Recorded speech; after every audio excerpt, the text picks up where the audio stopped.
Hello and welcome to the John Ark Show. Today's episode is called Porn Star Wars. The porn industry is at war, and we're going to tell you what's going on and how it's affecting the marketplace. Before I begin, I want to encourage you to subscribe, like, follow, and comment on the show, as well as to tell you about HollywoodIsCalling.com. It's a company that allows you to purchase live calls with more than 100 celebrities. You can purchase a live 15-second call for $19.95 or a live 30-second call for $29.95. There are all sorts of movie stars and TV stars to choose from, so give it a try. It's a great gift to buy for yourself or for somebody you care about.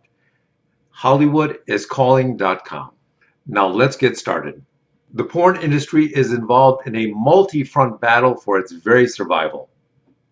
Porn actors are in trouble, porn producers are in trouble, and porn companies and studios are in trouble. They're all under tremendous stress, and we'll tell you all about it. The stress is being caused by technological changes, business model changes, and some other factors. First, let's begin with the porn stars. These are people you see in many of the professionally produced porn videos. The first challenge that they're having is being caused by the rising and improving production standards of amateur porn videos. Historically, there have been three things which distinguished a professionally produced porn video and an amateur produced porn video. Those things were the quality of the cameras being used, the quality of the lighting, and the quality of the direction or director being used to create the video. Now, as far as the cameras are concerned, the price of the cameras and, in fact, the lighting has dropped so dramatically that it's almost negligible. Many smartphone cameras can now shoot in 4K video, which is professional grade and super inexpensive. If you don't want to use your smartphone, then you can certainly purchase a great video camera for less than $1,000 that will provide you with more options and technical capability than a porn director had just a few years ago with a 35mm film or a 16mm camera. What about editing? Same thing in that sector. To edit an amateur video, people now have access to all sorts of free and paid editing apps that are very inexpensive and extremely powerful. Many of these apps will not only allow you to edit the video you're creating, but to create and insert all sorts of special effects. And those special effects can now supersede the professional special effects that were created by special effects houses just a few years ago. It is amazing how incredible the level of special effects templates that you can now purchase and incorporate into your films are. Lighting was always a big distinguishing factor between amateur and professional grade videos. Not anymore. You can go on Amazon and buy all sorts of inexpensive photography lighting kits that will do everything you need and more. And this stuff is not only available on Amazon, but dozens of other websites. Next, it's directorial ability. It used to be that you had to go to college or a university film school in order to learn and experience how to make movies. That's no longer the case. Now, if you go to YouTube and type in how to make a movie, you will see countless instructional, tutorial, and informative videos showing you how to make a movie from both a technical perspective and an aesthetic perspective. You'll also see instructional videos by some of the greatest movie directors in the world giving people advice and telling them how to make modern movies. It's unprecedented. So with all of this extremely affordable technology and information available to amateur porn actors and producers, they're now taking advantage of it and using it to dramatically increase the production quality of their videos and then flooding the market with them.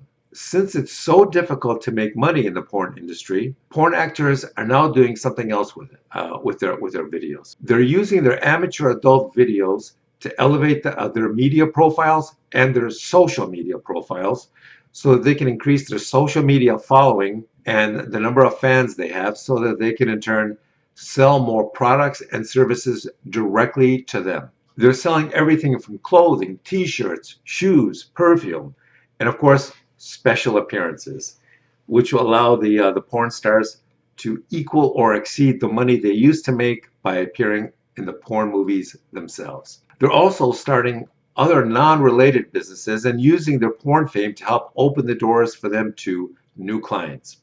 You know, it used to be that being a porn star was something that followed you like a scarlet red letter, and it made it very challenging to change careers.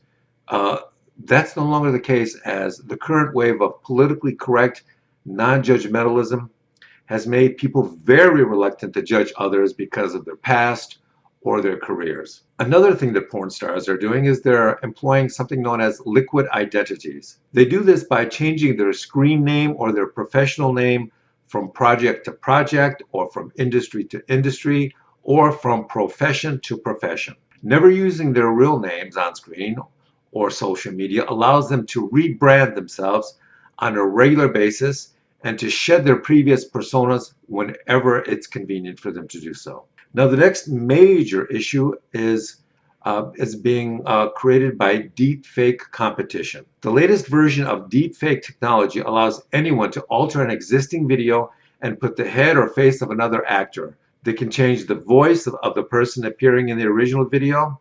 They can change the face, and they can change body parts. You know what that means. This capability has now become so powerful that porn companies and porn producers can use it to create all sorts of adult videos that are comprised of various body parts and faces of other actors from the past. This has given rise to something called Frankenstein porn. This means that both amateurs and professionals can take the face or body parts of one porn actress and alter it so that it now shows the face of Marilyn Monroe, or the body parts of another actress, the chest of Dolly Parton, or the body of Kim Kardashian, and create a new aggregated porn star that has all the best features of some of the well-known celebrities, but it also has something else that's really special. It now gives the producers the ability to digitally create a porn star from scratch and not have to pay them. Why? Because these porn stars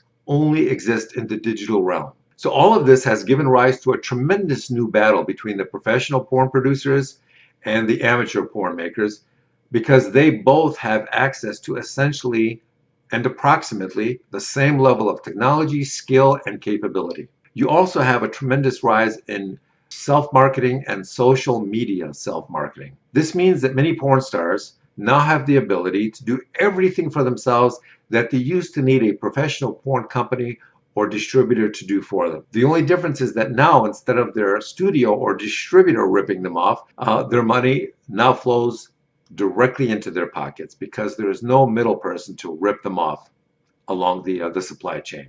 Porn producers now have another problem that they have to contend with. Not only are their sales and revenues disappearing, but they also have to contend with a new highly sophisticated marketplace where porn itself is no longer the most erotic, exciting, or interesting content for people to watch or purchase. The problem for porn producers is that the technical capabilities of video game producers, motion picture special effects houses, and smartphone app developers are now so incredibly sophisticated and lifelike that they're able to create imagery, videos, and sensual worlds that are more than able to compete with the power of the erotic images once created by porn producers. The challenge here is that all this new competition from the marketplace means that simply creating porn is no longer enough.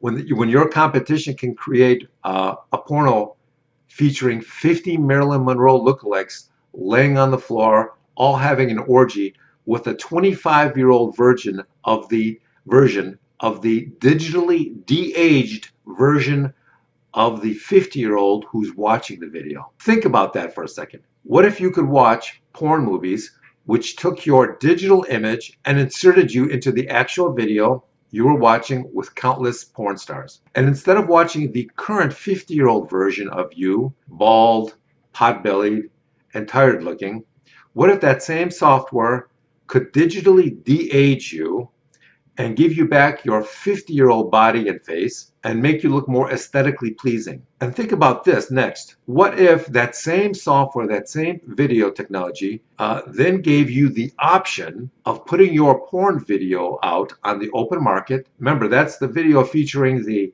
newly de-aged 20-year-old version of you, putting it out on the market, and allowing people to purchase a copy of it so they can stream it, download it, watch it whenever they want, and then you get a cut of it, and the porn company gets a cut of that. Think about that for a second. That means that when a porn video is released, its appeal will no longer be determined by the original actors in it, because each person watching it will have the technical option of having themselves digitally inserted into it and then possibly selling it on their own. So now, instead of producers earning a licensing or royalty fee of just their original porn movie starring just one porn star, they can set it up so that countless versions of the movie are digitally distributed, and each version stars a different version of the person who bought it or is watching it. All these new technologies, business models, and challenges are going to create a massive war between the producers, the actors, the amateur creators of porn in the marketplace, and other content creators as they all battle for billions of new dollars about to enter the field. Just think about that. Thank you for watching, and we'll talk to you soon.